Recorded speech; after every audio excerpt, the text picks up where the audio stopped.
Hey, welcome to the show, everyone. Happy May 5th. That's right. Cinco de Mayo. It is today. My name's Tom Coffee. This is a Coffee and Nuance show. Remember, we're streaming live on the YouTube and also on Rumble, rumble.com/coffeeandnuance/live. That's an easy thing that you can do. Just bookmark it, and it makes it very easy to find this show. You may want to do that. You may want to set up an account over on Rumble because perhaps there may be an exclusive show over there coming very soon. So just be sure to do that. But today is, we're going to talk about fact checkers. Yeah, you know, we really got to talk about them. You know, the self-appointed guardians of truth. They get a hard-on for correcting people on the internet. It's like they're the hall monitors of the digital age, only with a whole lot less self-awareness. Now, don't get me wrong. Fact-checking is important. We need people to keep politicians and pundits honest. But the problem is, some of these fact-checkers, they're so full of it as the people they're fact-checking. And why? Because they're human beings, and human beings lie. Human beings cheat. Human beings steal. It's what we do. And why would we expect them to be any different when it comes to fact-checking? Now, take Snopes, for example. They're one of the biggest fact-checking websites out there, and yet they had to can their founder and retract 60 of his articles for plagiarism. How can we trust them to be fact-checking anything if the guy that started the whole thing is an admitted liar? And then there's PolitiFact. They've been known to cherry-pick their facts to fit their own agenda, like when they declared Obama's claim that he didn't raise taxes on the middle class was mostly true. Mostly true? That's like being mostly pregnant. Either you did or you didn't. And let's not forget about the fact-checkers at Facebook and Twitter.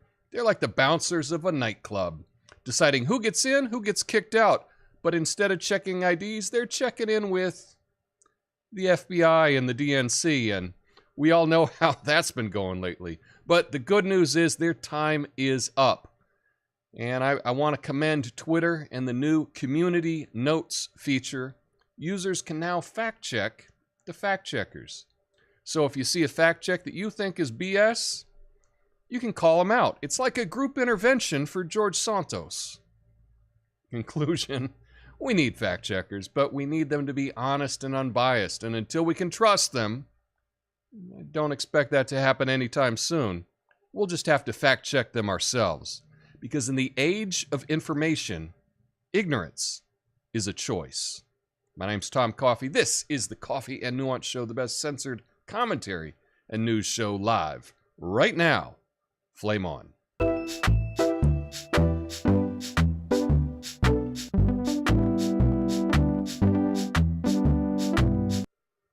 Oh, yeah. Time is up for the fact checkers. I've got a great... I'm going to break it down for you. I'm going to explain what Community Notes is, and I'm going to give you 4 examples of what they're doing over there and how it is really a positive thing. So I'm going to break that down for you. But first, I do want to get to just a couple of stories real quick. I'll end it up with some good news, and be sure to stick around for the after show where I'll be going through and looking at all of your comments on the Rumble and the YouTube. So stick around for that. But first up, let's talk about Cinco de Mayo.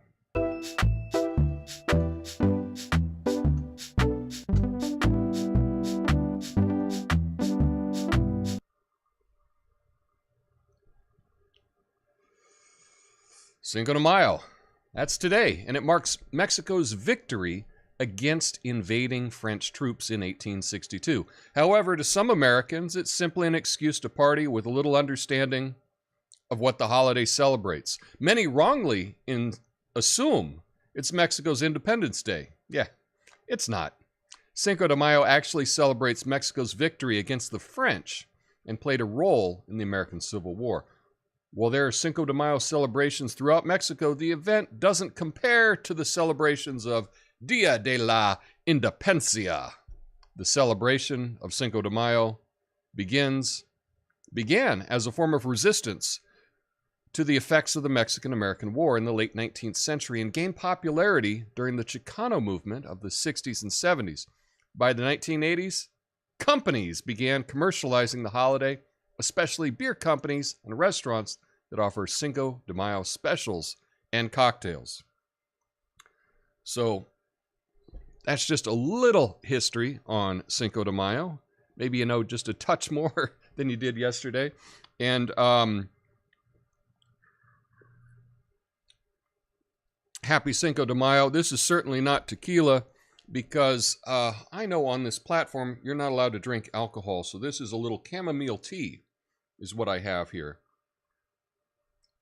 Smooth. Yeah. But yeah, happy Cinco de Mayo. It's nice that it falls on a Friday, so I hope you all can get out and raise a glass to the celebration of victory over the French. Yeah. Anyway, are you doing anything for Cinco de Mayo? You gonna get out and do have some margaritas? Do some tacos? I hope so. I hope so. We got not great weather where I'm at today. So I don't know about the patio happy hour, but I'll just have to see. But next, let me give you an update on Ed Sheeran.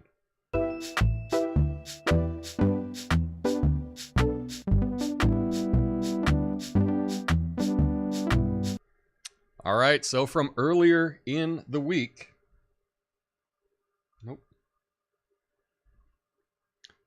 I told you about this lawsuit between Ed Sheeran and some of Marvin Gaye's heirs. Ed Sheeran has been found not liable for copyright infringement of his 2014 hit Thinking Out Loud. The U.S. District Court in Manhattan cleared Sheeran of allegations that he copied key elements of Marvin Gaye's 70s song, Let's Get It On. The jury, which deliberated for just a few hours on Thursday, was instructed by the judge that independent creation is a complete defense, no matter how similar the song is. Sheeran had told the court he would quit the industry if found guilty, but was later heard outside the court telling reporters that baseless claims against songwriters needed to stop. So that is your update on Ed Sheeran. And this is the prediction. This is what I predicted would happen. Once again, chalk that up in a win for the in the Tom column. And he does have a new documentary series out. I can't remember what it's on. Is it on Apple Plus? Something like that. I watched episode 1. And it's going through just kind of the tragic year that he had where one of his best friends passed and his wife, who's the mother of his 2 kids, was diagnosed with cancer. And so it's a very interesting documentary series, kind of behind the scenes thing for Ed Sheeran. I encourage you to check it out. Just Google Ed Sheeran documentary. I forget where it's streaming. I should have that in my notes, but I don't. But this is good. This is a good thing. I looked into this case. I've listened to music my whole life, which makes me an expert. And it was insane, this case. This case was just a money grab as far as I was concerned. You know, if you can sue over a song being similar, I think you'd probably have to get rid of 90% of the music that's being made today. So, yeah, I thought the suit was absolutely baseless. But let me know what you thought. Are you a fan of Ed Sheeran? I am. I like him. It's funny. I didn't realize how big an artist he was. I guess I'm just not tuned into that. Turns out his last world tour was the biggest one of ever. He was seen by more people than U2. Set a new world record. So, Yeah, I'm a little late to the game on Mr. Sheeran, but that's the update with the court case there. But now let's get into the fact checks.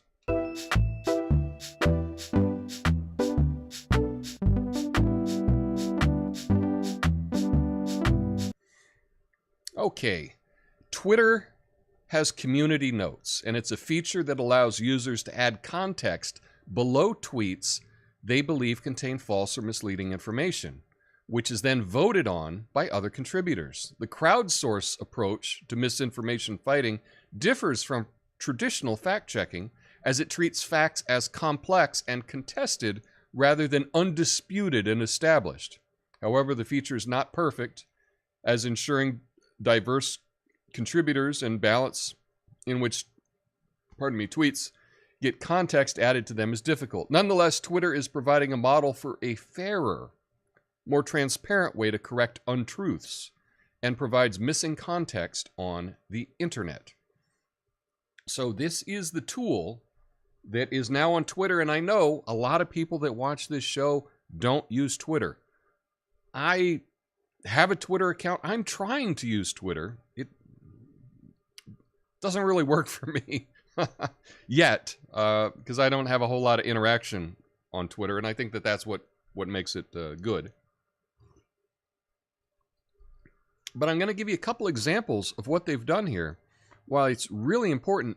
And once I tell you this, you will then understand why certain people in the media hate Elon Musk. And certain politicians hate him so much because now it's impossible to just straight up lie and not get called out. In the past, they would have their partisan fact checkers just run a story and say that it's not true. And then the rest of the media could just quote it and say, well, Snopes said it's fake, so it's fake. Oh, factcheck.org said it was not good, so that's all we need. But now those fact checkers can actually get checked in a space that's public, that everyone can see, and that's what makes it really good. Let me give you the first example here.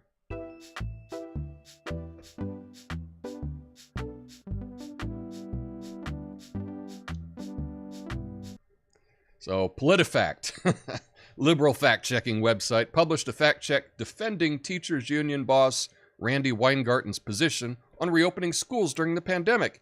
However, Twitter's community fact-checkers disputed PolitiFact's claims and provided evidence that Weingarten and the unions under her control pushed aggressively to keep schools closed, even as public health experts said it was safe to reopen. Students' academic and mental health have suffered due to the union-driven effort to keep schools closed, and the detrimental effects will be felt for years to come. So this was something that PolitiFact said was not true, and then everybody on Twitter said, hold up, wait a minute, we've got receipts. And so the community started posting links to show that PolitiFact's fact check was full of it. And I think that's glorious. I have been doing fact checks on my channel since I started the channel like 5 years ago. And I could fact check PolitiFact or Snopes, but who saw it, right? My best video got a few thousand views. So it wasn't really out there in the public. But now, if you can post it directly on Twitter, directly attached to the claim, now the public can really see it, and it can't be hidden the way this channel's hidden. So that's a really good thing. Let me give you another example here. This time let's talk about. You're kidding. This time let's talk about Joe Biden. You're kidding.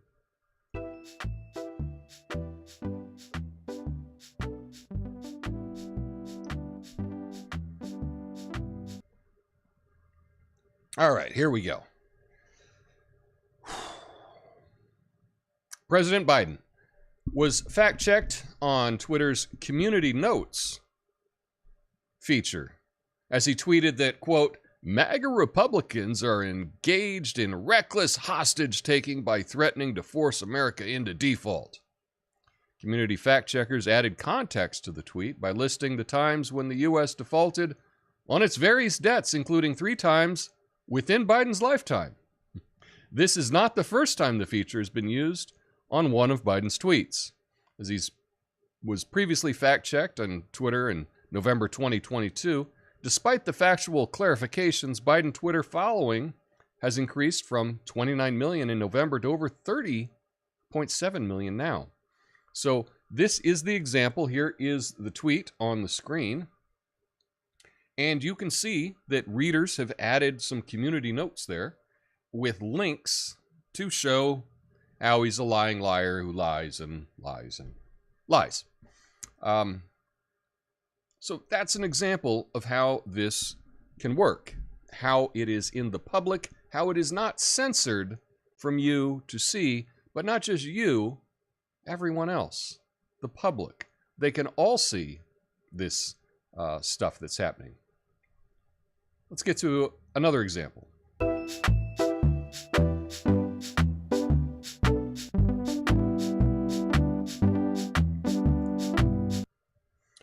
Twitter fact-checked Representative Rashida Tlaib after the Michigan Democrat called Israel an apartheid state in a tweet. Twitter pointed out several errors in her tweet, including that Israel was created by the United Nations General Assembly Resolution 181, and that the, quote, ethnic cleansing she claimed happened affected both Jewish and Arab communities caught up in the Arab-Israeli War of 1948. The fact check also highlighted that Israel has over 20% Arab citizens who've, quote, full and equal rights. The fact check of Tlaib comes after conservatives have long argued social media companies unfairly target conservative views for arbitrary fact checks and bans. So again, I'm not a fan of the nitpicky fact check. You know, if it's pretty close, I kind of expect politicians to lie. But when it's a whopper, it definitely needs to be fact-checked. This is another example of her tweet. And again, every story that I do on this channel, I have a link in the description that you can go see an archived version of it yourself so that you can fact-check myself. If you think that somehow I'm misrepresenting what the story is, I have everything linked in the description, and I encourage you to go read the full story for yourself. But this is another example. But I don't want to just be talking about fact-checking the libs, right? I don't want to be accused of being on one team or the other. I wish there were a team I could join. I'm not a big fan of any. So let's check out Trump.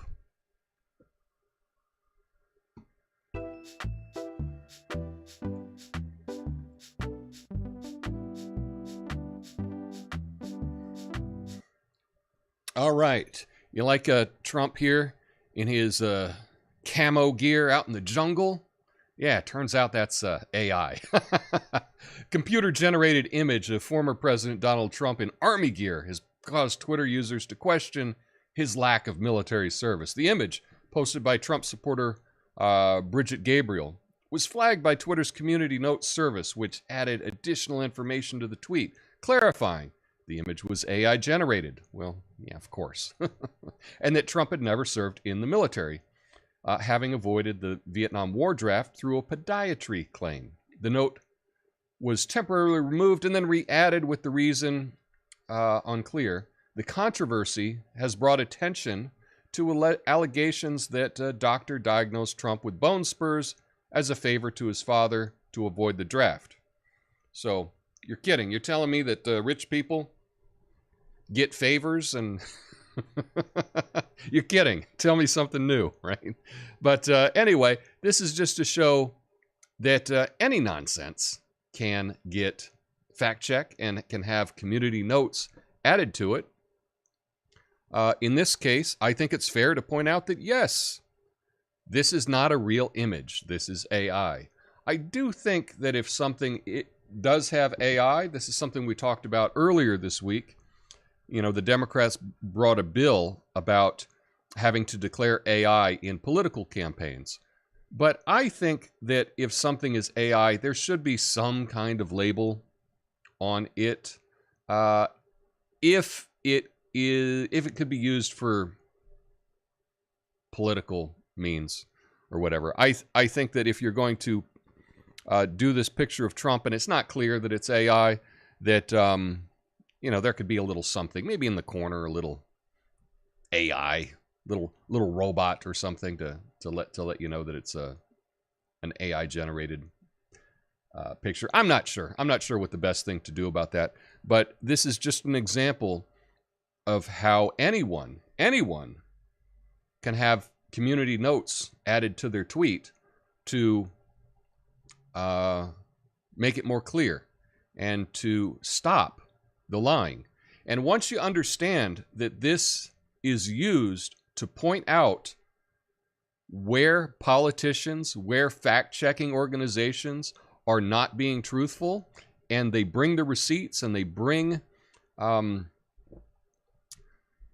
actual source material to show that they're wrong, you can understand why fact-checking organizations, the media, politicians really don't like this feature. And if they hate the feature so much, I'm becoming a fan of the feature. I am becoming a fan of the feature. So let me know, have you used community notes? Have you read community notes on Twitter? Let me know how that's going. I have yet to participate in it. I've only just read them.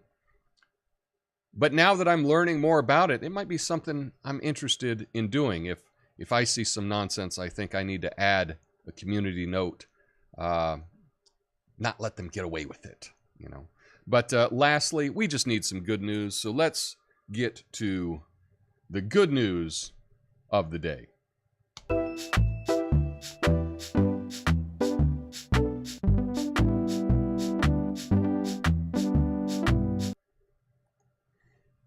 All right.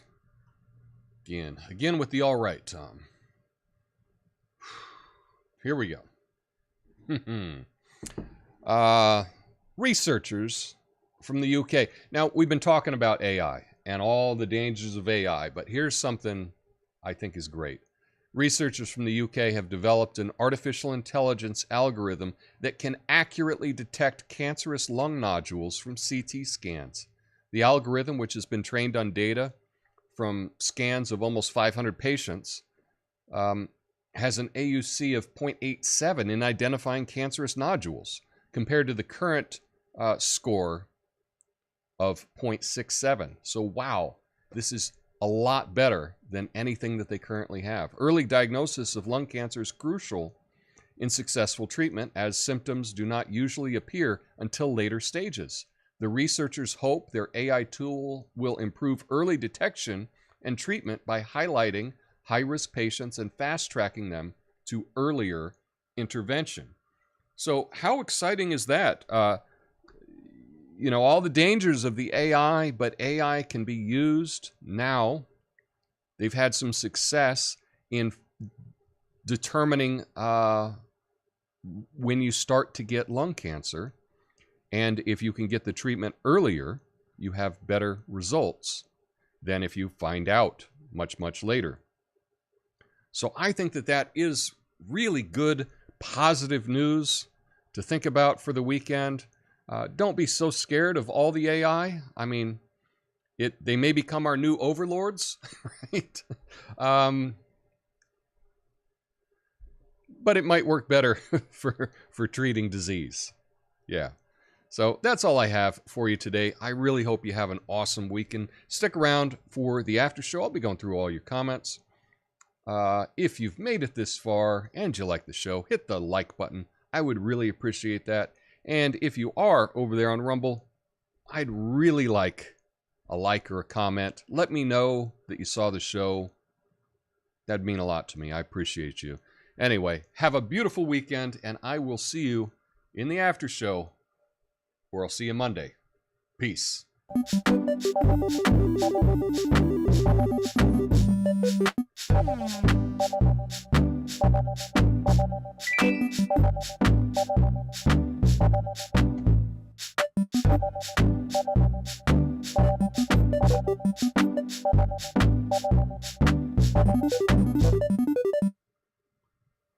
All right, after show. Ah, man. Nice to see everybody here today. I'm excited about these community notes. With so many things, I feel like I'm a little late to the party. I should have been on this from the get-go. But I'm not really a Twitter guy. I'm trying. I'm really trying to get on Twitter. I'm also trying to do the Discord thing, reading all the fun stuff over there. Yeah, let me check out what is being said here over on the Rumble. Duggo hit me up with a 5. I appreciate you, Duggo. Thank you very much. Cheers to you. Little chamomile tea. Apothecary John says, I'm also drinking chamomile tea right now. It's real easy to get started on community notes. You should apply. I really should. Some people say you are the world's greatest fact checker. If contribution to community comments, I would trust it more than anything than the paid off media. Well, thank you, OX_00. Yes, some people do say I'm the world's greatest fact checker. It's tough to be that because fact checkers now have such a bad reputation. Oh, yeah. And I think that that's kind of a new thing. Years ago, fact checkers, most people thought that they were actually doing good. And there's still a lot of people that think that fact checkers are actually unbiased and legitimate.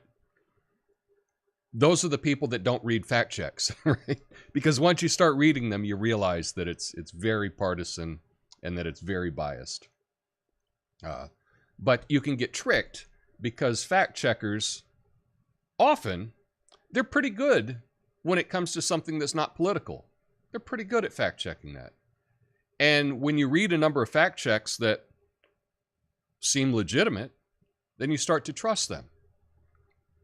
That's the trick. And then it gets into something political and you realize that, wow, their pants are on fire, So, yes. Let's see what is happening over on the YouTube. Everybody checking in. We got all the awesome emojis at the top.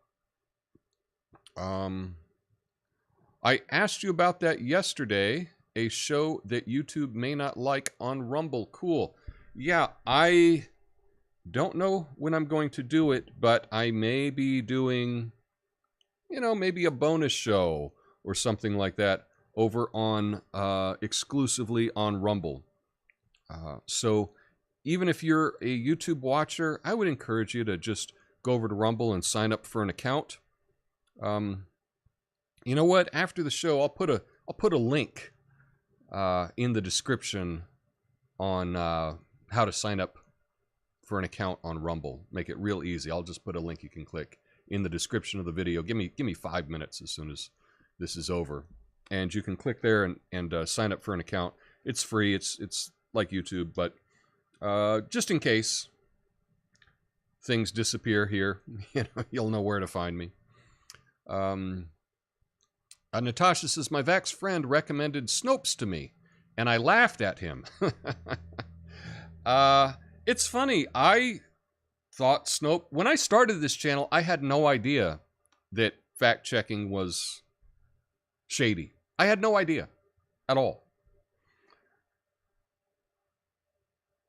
I believed most of the media as well. What happened is I started, I was looking for stories, and I would see something on a fact check site, and I would say, well, that doesn't seem right to me, and I would do a little investigation and find out that they were full of it. And I thought, well, that's odd. They got that one wrong. And then you do it again, and wow, they got that one wrong too. And then check it again. It's like, ooh, well, they're lying about this one too. And that's how I found out, because I checked them myself. And had I not done that, I probably would be thinking that Snopes was totally legit organization, you know? So, yeah, I suspect the majority of people still trust all the fact checkers. But that's changing every day, especially now with community notes where you can actually see evidence that they're lying. Today's Cinco de Mayo celebrating Mexicans defeating Emperor Maximilian's French army as they invaded, but the French still installed Maximilian, who was ethnically German from Austria. Okay, Miranda coming in with the trivia. I like that. I'll be having a margarita. Well, cheers to you. Lucid Moments of Reality 5150. When you get a margarita, do you do the blended frozen kind, or to me the blended margaritas are only really good if it's like 100 degrees or more. Less than that, just give me the traditional liquid margarita. Miranda says, so we're having Beyond Brats, sauerkraut, and potato salad for dinner, an ironic Cinco de Mayo dinner. Well, you know what? I think, Mexicans can also like Beyond Brats and sauerkraut and potato salad, right? I need a margarita, says Natasha. I'll drink an extra one in your daughter's honor, Lucid. Nice. Nice. So lots of cheers going around. Lucid Moment said, somebody wanted Ed's money. Yeah, well, this is what happens. This was from the heirs of Marvin Gaye, and they made some money a couple years ago off of the Song of the Summer hit, Blurred Lines, the Robin Thicke song. Because they kind of interpolated his song. Gotta Give It Up, I think, was the song. And it was pretty clear that they did. And so the heirs got a big payday from that. And Ed Sheeran's song, if you're going to sue somebody to get a lot of money, right? And I think it was the #1 song of the year. It won a Grammy. Had a couple billion streams.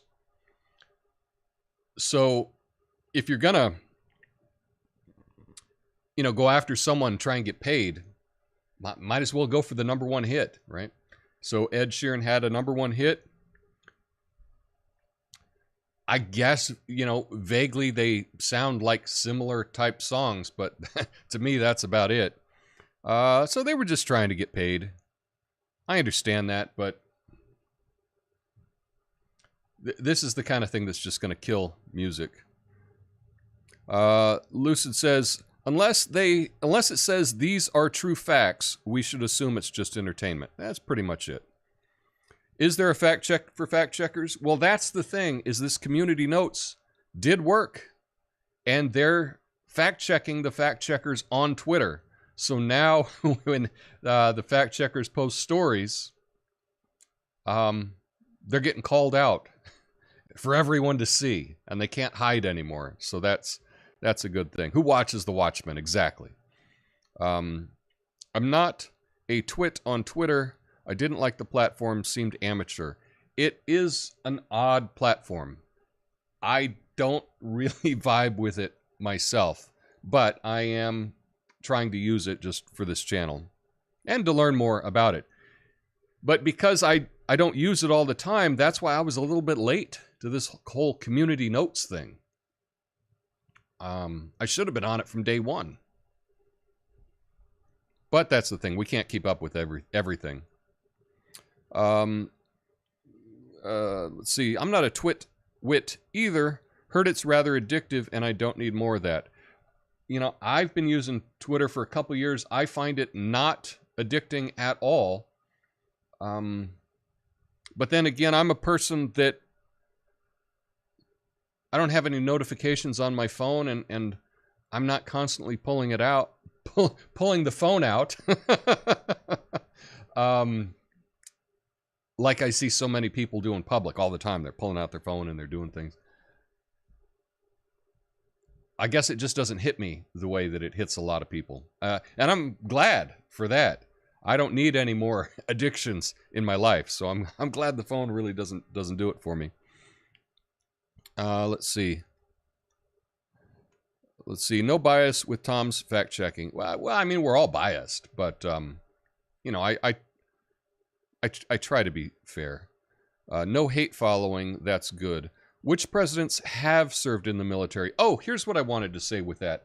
I guess technically, right, if you wanted to be a nitpick fact checker, Trump was the commander-in-chief.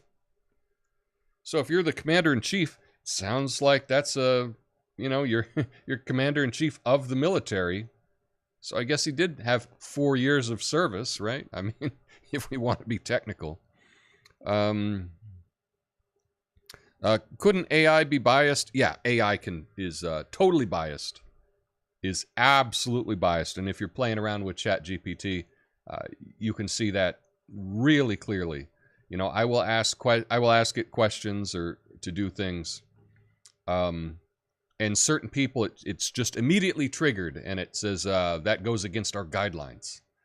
And they give you a warning that says, if you keep asking questions that go against our guidelines, which we are not clear about, we can suspend your account. Yeah, so, yeah. Tom's all right jar is surely in the thousands at this point. I will have to literally have a jar and start doing that, because that is a crutch indeed. Put a quarter in the jar.